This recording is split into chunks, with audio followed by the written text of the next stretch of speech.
নমস্কাৰ বন্ধু বান্ধৱীসকল, আপোনালোক সকলোকে মোৰ এই আছামিজ ফেক্ট চেনেলটোলৈ পুনৰবাৰ আকৌ স্বাগতম জনাইছোঁ।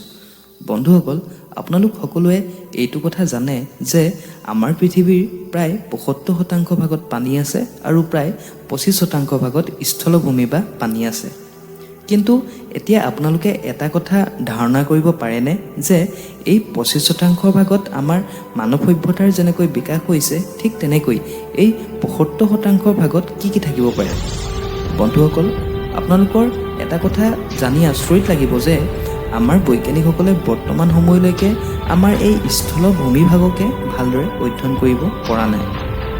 কিয়নো আজিও আমাৰ এই স্থলভাগত এনে কিছুমান গুফা, হাবি বা এণ্টাৰ্কটিক গ্লেচিয়াৰৰ এনে কিছুমান ঠাই আছে য'ত আজিলৈকে কোনো মানুহেই যাবলৈ সক্ষম হোৱা নাই। তেনে ক্ষেত্ৰত আপোনালোকে ভাবি চাওকচোন, আমাৰ ইমান ডাঙৰ ডাঙৰ সাগৰ বা পৃথিৱীখনত ইমান ডাঙৰ ডাঙৰ মহাসাগৰবোৰত এই ৭৫% ভাগত কি কি থাকিব পাৰে আৰু কিমান গভীৰ আৰু ৰহস্যৰে ভৰা। মুঠৰ ওপৰত এখন নতুন আণ্ডাৰ ৱাটাৰ পৃথিৱীৰ বিষয়ে আপোনালোকৰ জানিবলৈ মন নাযায়নে? তেন্তে আজি এই ভিডিঅ'টোৰ পৰাই আমাৰ মহাসাগৰবোৰৰ বিষয়ে কিছুমান জানিবলগীয়া আৰু ৰহস্যজনক কথাৰ বিষয়ে জানিবলৈ অলপ চেষ্টা কৰোঁ আহক। তেন্তে প্ৰথমে আমি আমাৰ মহাসাগৰৰ ৪০ মিটাৰ তললৈ যাওঁ আহক। যেতিয়া কোনো এজন মানুহে সাগৰত কোনো ইকুইপমেণ্ট নোলোৱাকৈ ড্ৰাইভ কৰে, তেন্তে সেই মানুহজনে ৪০ মিটাৰ তললৈকেহে যাব পাৰে। কিয়নো ৪০ মিটাৰতকৈ তললৈ গ'লে সাগৰৰ পানীৰ প্ৰেছাৰৰ কাৰণে পানীৰ ভৰ ইমানেই বাঢ়িবলৈ ধৰে যে মানুহজনৰ হাওঁফাওঁটোৱে ভালদৰে কাম কৰিব নোৱাৰা হয় আৰু পানীৰ প্ৰেছাৰৰ কাৰণে মানুহজনৰ মৃত্যু হ'ব পাৰে। আচলতে এই ৪০ মিটাৰৰ তলৰ পৰাইহে আমাৰ মহাসাগৰবোৰৰ আচল পৃথিৱীখন ষ্টাৰ্ট হয় আৰু আমাৰ পৃথিৱীৰ যিমানবিলাক স্কুবা ডাইভাৰ আছে, তেওঁলোকে বহুত প্ৰশিক্ষণ আৰু কষ্টৰ ফলতহে সাগৰৰ তললৈ ড্ৰাইভ কৰিব বা যাবলৈ সক্ষম হয়। তেওঁলোকে নিজৰ শৰীৰটোক প্ৰশিক্ষণৰ ফলত এনেকুৱা বনাই লয় যে তেওঁলোকে ১০ৰ পৰা ১৫ মিনিট সময়লৈকে উশাহ নোলোৱাকৈ সাগৰৰ বহুত তললৈকে যাব পাৰে।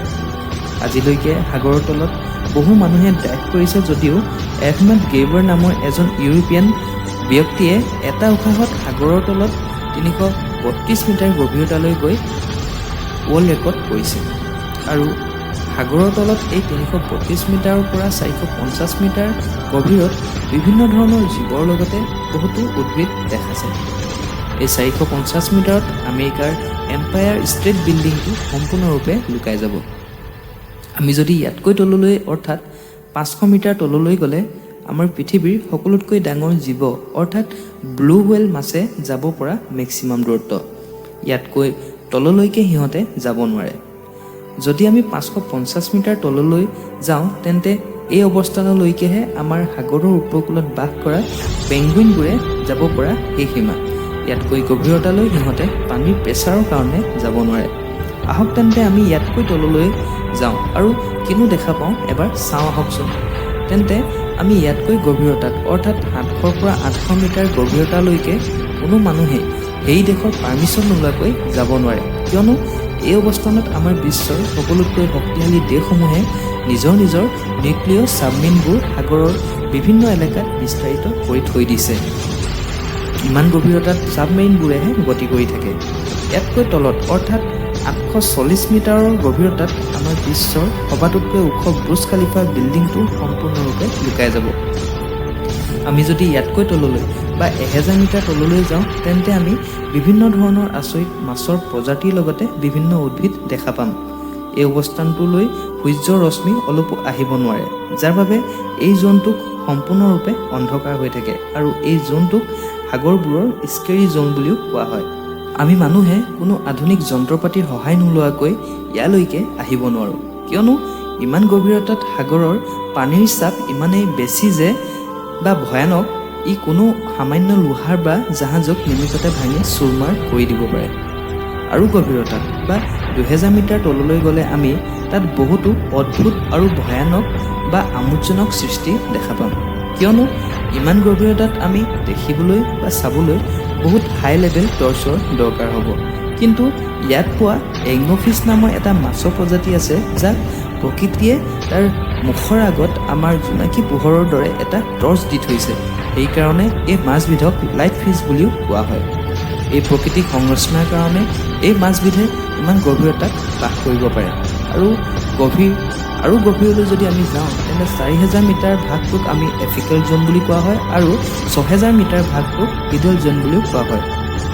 আমি যদি লাহে লাহে ইয়াতকৈ গভীৰতালৈ যাওঁ তেন্তে 10,996 মিটাৰ গভীৰতালৈকেহে আজি মানুহে বৈজ্ঞানিক যন্ত্ৰপাতিৰ সহায়ত জুখিবলৈ সক্ষম হৈছে। ইয়াক দ্য চেলেঞ্জাৰ দ্বীপ বুলিও কোৱা হয়।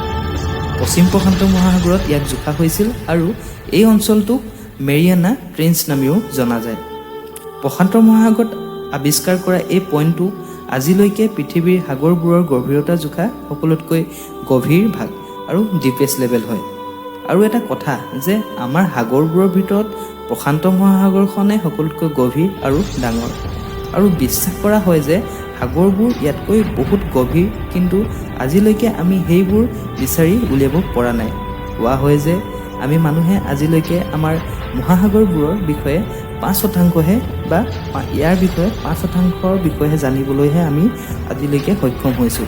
বাকী 95% এনেকুৱা যে আজিলৈকে আমি তাৰ বিষয়ে জানিব পৰা নাই।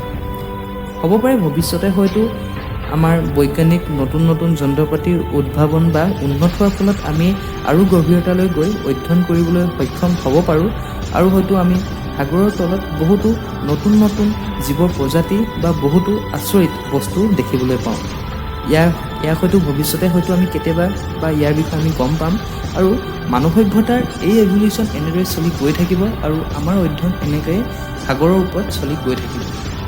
তো বন্ধুসকল, আপোনালোক সকলোৱে এই সাগৰ মহাসাগৰৰ বিষয়ে জানি কেনেকুৱা লাগিলে মোক কমেণ্টৰ সহায়ত জনাব আৰু ভিডিঅ'টো যদি চাই ভাল লাগিছে তেন্তে ভিডিঅ'টো লাইক আৰু শ্বেয়াৰ কৰি দিব আৰু পাৰিলে এই চেনেলটো ছাবস্ক্ৰাইব কৰি দিব।